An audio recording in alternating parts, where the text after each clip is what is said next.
Hello student, welcome my channel Shri Academy. Today we will discuss question number 6 of exercise 1.3 for class 9th, and in this question we have look at the several example of rational number in the form p upon q. हमें जो rational number है p upon q के कुछ examples देखने हैं where p and q are integer ही होते हैं रेशनल नंबर में ये सारे विद नो कॉमन फैक्टर, लेकिन उसमें कोई कॉमन फैक्टर नहीं होना चाहिए. Okay, other than one, only one common factor होना चाहिए and having terminating decimal representation. और कॉमन फैक्टर वन होने के साथ साथ वो कैसा होना चाहिए, टर्मिनेटिंग डेसिमल होना चाहिए. उसका जो डेसिमल एक्सपांशन है वो कैसा होना चाहिए, डेसिमल होना चाहिए. ये होने के बाद आपको देखना है can you gas that property Q must satisfy, क्या प्रॉपर्टी सेटिस्फाई हो रही है या नहीं. तो इसमें एक 10th की प्रॉपर्टी यूज आती है कि आप, जैसे मैंने आपको क्वेश्चन नंबर 1 बताया था 36 अपॉन 100, क्या बताया था 36 अपॉन 100. तो ये कंप्लीट डिवीजन हो रहा है. देखो इसका अगर हम डिवाइड करें तो कितना आता है 0.36 लाइक दिस. इसको अगर हम सॉल्व करें तो 100 पॉइंट, तो हमने यहाँ 0 किया, 300 अगेन 0.2 हमने नोट किया हुआ है, तो यहाँ पर क्या हो गया 6, तो 600. ओके, तो इसका मतलब क्या हो गया, ये कंप्लीट हो गया. जब रिमाइंडर 0 हो जाता है दैट मीन्स ये कौन सा हो जाता है, टर्मिनेटिंग हो जाता है. कौन सा हो जाता है, टर्मिनेटिंग. तो ऐसे पे कुछ हम एग्जाम्पल लिखेंगे, फिर मैं आपको एक थ्योरम बता देती हूँ पहले से. और साथ में हम इसको यूं भी कर सकते हैं कि जो डिनोमिनेटर है, डिनोमिनेटर या तो डिनोमिनेटर में या तो 2 होना चाहिए और या 5 होना चाहिए, दोनों होना चाहिए. अगर दोनों ऐसा है then the rational number having terminating decimal expansion. तो ये मैं इसमें नोट में पहले आपको बता देती हूँ, फिर कुछ एग्जाम्पल बता दूंगी. ओके, तो ये हमारा नोट है. व्हेन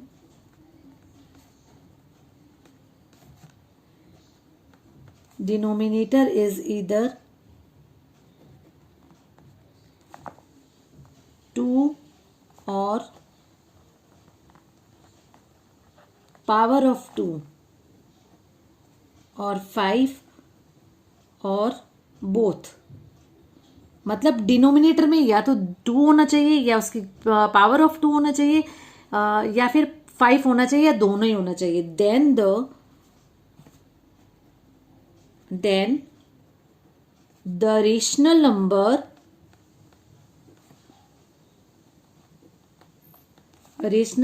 having terminating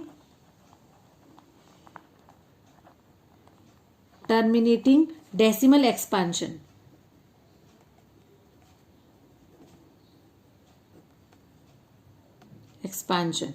ओके, अब हम कुछ इसके एग्जाम्पल से करते हैं. देखो जैसे मैंने आपको ये एक एग्जाम्पल दिया, सेकंड एग्जाम्पल हम ये लेते हैं 1/2. तो 1/2 देखो आपको दिखाई दे रहा है ना, इसमें 2 है. दैट मीन्स अभी मैंने क्या बोला, अगर डिनोमिनेटर में 2 हो या पावर ऑफ 2 हो या फिर दोनों 5 हो या फिर ये 2 और 5 दोनों हो, तब वो क्या होगा, टर्मिनेटिंग. तो हमें दिखाई दे रहा है ना यहाँ पर क्या है, डिनोमिनेटर में 2 है. That means it is a terminating decimal expansion. तो हम इसको करके देख लेते हैं. 1 और 2, देखो छोटा है तो हम पॉइंट ले लेंगे और यहाँ पर 0 करेंगे. 2 5 जा 10. तो ये कौन सा नंबर हो गया है, ये हो गया है टर्मिनेटिंग, क्योंकि इसका फर्स्ट क्वेश्चन था उसमें मैंने आपको ये बताया था कि अगर रिमाइंडर 0 हो तो हम उसे क्या लिख सकते हैं, टर्मिनेटिंग एक्सपांशन लिख सकते हैं, डेसिमल एक्सपांशन कर सकते हैं. लेकिन अब जो क्वेश्चन है उसमें एक थोड़ा सा चेंज हो गया है, उसमें आपको उसको बताना है. तो इसमें ये प्रॉपर्टी यूज आ जाएगी, आप नंबर देखते ही आप क्लियर हो जाएगा कि ये टर्मिनेटिंग है या नहीं. अब देखो यहाँ पर लिखा हमने 1/8, ये कुछ एग्जाम्पल लिया. अब 1/8 मैंने आपको क्या बोला, अगर मैं इसमें यहाँ डिवाइड करती हूँ 1/8, तो देखो 0.0, 8 1 जा 8, 8 2 जा 16 एंड नाउ वी हैव 4 और 8 5 जा 40. तो 0.125 डेसिमल एक्सपांशन है, उसमें हमारा रिमाइंडर 0 आ रहा है.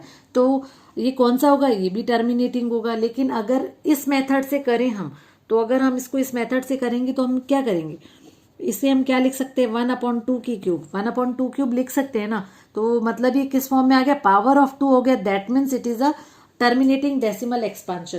तो ये हो गया. अगर हम ये ले लेते हैं 3/4, कुछ भी एग्जाम्पल ले सकते हैं ना, 3/4। तो अगर डिवाइड करेंगे तो ये कंप्लीट डिवाइड होगा। और अगर इस फॉर्म में मैं लिखूं 3/4 को 2 की फॉर्म में मैं क्या लिख सकती हूँ, 2 स्क्वायर दैट मीन्स ये 2 की फॉर्म में आ रहा है, दैट मीन्स ये क्या हो जाएगा, ये हो जाएगा हमारा टर्मिनेटिंग। और फिर भी ये क्लियर नहीं हो तो हम इसको डिवाइड करके देख सकते हैं। तो हमारा रिमाइंडर कितना आना चाहिए, रिमाइंडर आना चाहिए 0। तो 4 7 जा 28, तो यहाँ क्या हो गया 5 हो गया। दैट मीन्स 0.75 कंप्लीट डिवाइड हो रहा है, इसलिए ये टर्मिनेटिंग डिवीजन, टर्मिनेटिंग एक्सपांशन होगा। ओके, फोर्थ अगर मैं फर्स्ट क्वेश्चन का ले लूँ 329/400, भाई डिवाइड करना पड़ेगा हमें, और डिवाइड करना पड़ेगा, थोड़ा सा वो टफ जैसा हो जाता है। तो हम यहाँ पर इसको देखकर कर सकते हैं कि भाई यहाँ पर क्या आ रहा है, 4 आ रहा है। मतलब अगर मैं इसके प्राइम फैक्टराइजेशन करूं, इसका एक मेथड ये भी है कि 400 अगर आप नहीं लिख सकते हैं तो इसको यूं लिख सकते हैं 329 2 into 2 into 2 into 2 into 5 into 5। मतलब यहाँ आपको 2 भी दिखाई दे रहा है, 5 भी। अगर बड़ी डिजिट है तो प्राइम फैक्टराइजेशन कर लो, नहीं तो यहाँ 0 है, दैट मीन्स यहाँ पर 5 तो होगा ही होगा। इसलिए कौन सा हो गया, ये हो गया terminating.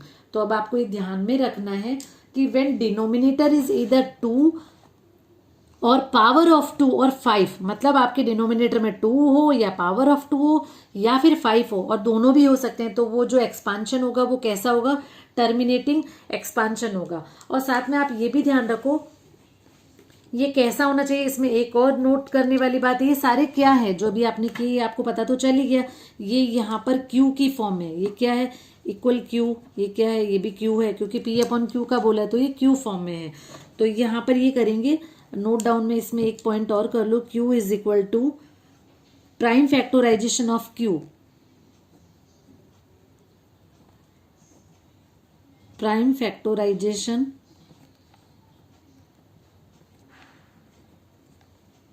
of Q will be form 2 की n और 5m। यहाँ पर ये 2 की n और 5 की m के रूप में हो सकता है, दोनों भी हो सकते हैं। और यहाँ पर n और m क्या है, where n and m are whole number, whole number.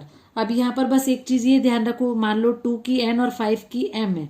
अगर हमने यहाँ पर n की वैल्यू ले ली 2 की 0, 5 की 1, तो कितना हो गया, यहाँ पर 5 हो गया। मतलब डिनोमिनेटर में अगर 5 आए तो भी वो कौन कौन सा एक्सपांशन होगा, टर्मिनेटिंग एक्सपांशन होगा। आई होप आपको क्वेश्चन नंबर 6 इजी वे में क्लियर हो गया। Okay, so it was the question number 6।